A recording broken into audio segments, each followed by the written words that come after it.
Alright guys, finally, after a month of waiting at the very end of November, I promised you guys a very killer video, and this is finally going to be it. Now there was some back and forth, and there's a lot of ups and downs. I almost refunded the whole thing. You gotta be careful of these staples here, hold on. Eek. That was fun. A lot of staples, really well secured package. This box is kind of heavy. So, the moment we've all been waiting for. In a Fiat 500D. Now these things are actually pretty heavy. It's kind of disappointing because it makes my car heavier. But, y'all guessed it. And I played some songs before. I'm pretty sure these are struts. Struts. That's right. Comment down below what you guys think without fast forwarding the video or watching it. What do you guys think so far at this little minute mark? This is super exciting. So we've got our instructions right over here. And drum roll please. Kidding, because I gotta edit that in. But bam! Y'all ain't never seen a Chevy with the butterfly doors. In this case, it's gonna be a Fiat with butterfly doors going up in the air, guys. Super exciting. Now enough of this unboxing. Let's go ahead and install it onto the vehicle. Alright guys, so back at the car. I've already started removing the wing, or if you want to call it a fender in the American version. Now the crazy thing about the Fiats is that they have a really thick weld of Bondo right in between. Not necessarily Bondo, I would say, it's more like a putty type thing, and that's what keeps the wings attached to the body. If in a case of an accident, you would have to cut it out, which previously this car was an accident, just a little fender bender, nothing crazy to the damage. It did break the headlight a little bit, but that's what happened why the fender is a whole different color now, because yeah, it was involved in that little fender bender, so I had to cut all this out and everything. And now, actually I've already took the liberty to unbag. Everybody's got steering problems around here, so I've already taken the liberty to unbag one of them. And what we're going to do is we're going to pretty much just put it up to the body. Now, according to these, I do have to put a whole entire tap and die, which I don't have. So that's going to put the slow process in the video. Very disappointed in that. I'm sorry guys for having such a long delay, but we are going to see how it looks on the car today. As far as the whole entire wire extension too, we'll see what's up with that. And just kind of get an estimate of what we're going to be doing in the future to permanently mount these onto the body. So today's kind of just a mock-up and seeing what's up so far. Car looks pretty sick without fenders. It's like missing a whole entire section. It looks pretty robotic, and you can see that giant nail that's right over there in the tire. Wow, even the coilers are easy to access right here. I like that. That fender hides up a lot of stuff. Alright, so to keep you guys updated with everything and what's been going on behind the scenes, a lot has been happening behind the scenes. So we have our main bracket right over here, and the plan is to try to get off these brackets right over here, put this on the vehicle, put this on the door, see how it looks, at least for today's video.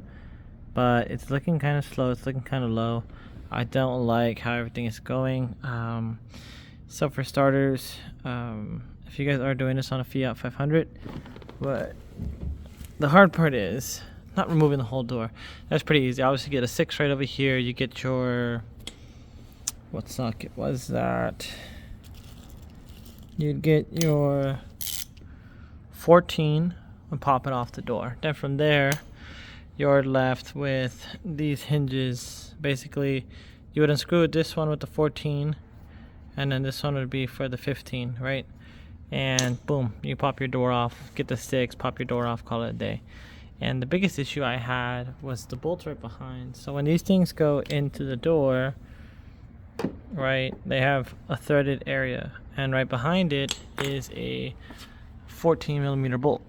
Now the biggest issue with this one, I did hit with a hammer a couple times, just trying to find different ways on how to remove it. Now the issue I'm encountering, that bolt is literally right behind this frame right over here, and the only way to do that is if I drop the whole dash just to get this one bolt off to be honest with you. There's bolts really just in there to hold it, and obviously they assemble the doors before they assemble the entire interior of the car, which is totally fine, but it makes it harder for us DIYers.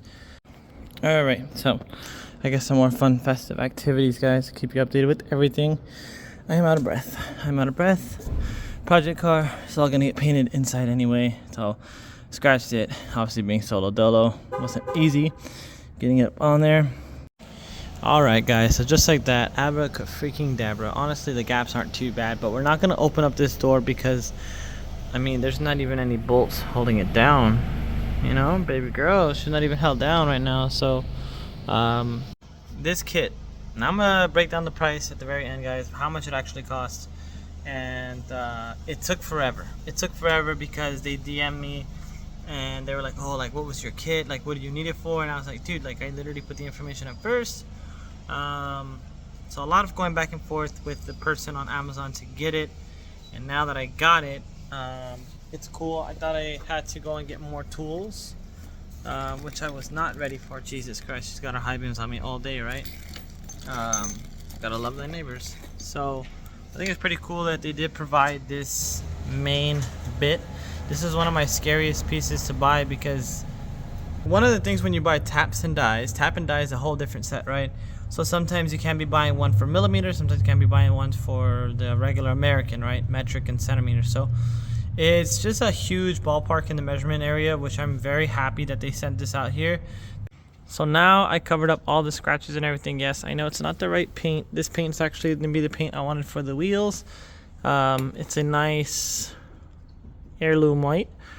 Enough of me babbling, guys. I hope you enjoyed today's videos. Comment down below if you have any questions about this kit, how I acquired it and everything. I'll link it if people do comment. I'll link it in the description over time if I see some comments on there.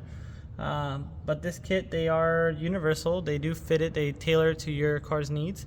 So this one, I like it because it honestly does go right along with that fender arch right in there. All I have to do is cut a little bit of the fender, and probably not going to run my inner fenders. Probably am, probably not. I mean, they say cut the inner fenders, but I mean, my inner fenders are pretty messed up just because of the way how the car is lowered and everything. So it does rub. But as always, guys, stay safe. Wait. Before I actually end the video, guys, before I roll the end credits, some very exciting things happen. Look to the left of me. Oh, that's right. Got it up in the air and everything. Got the body painted. Now I was about to start part 2, but part 2 is going to be more finalizing everything, doing the right side and that side. I'm going to do all on camera and show you guys how to do it step by step and on the process. Right now, I am going to be able to show you guys at the end of part 1 a quick little sped up version of me cutting this fender out. And actually, I'll say that for part 2 more better.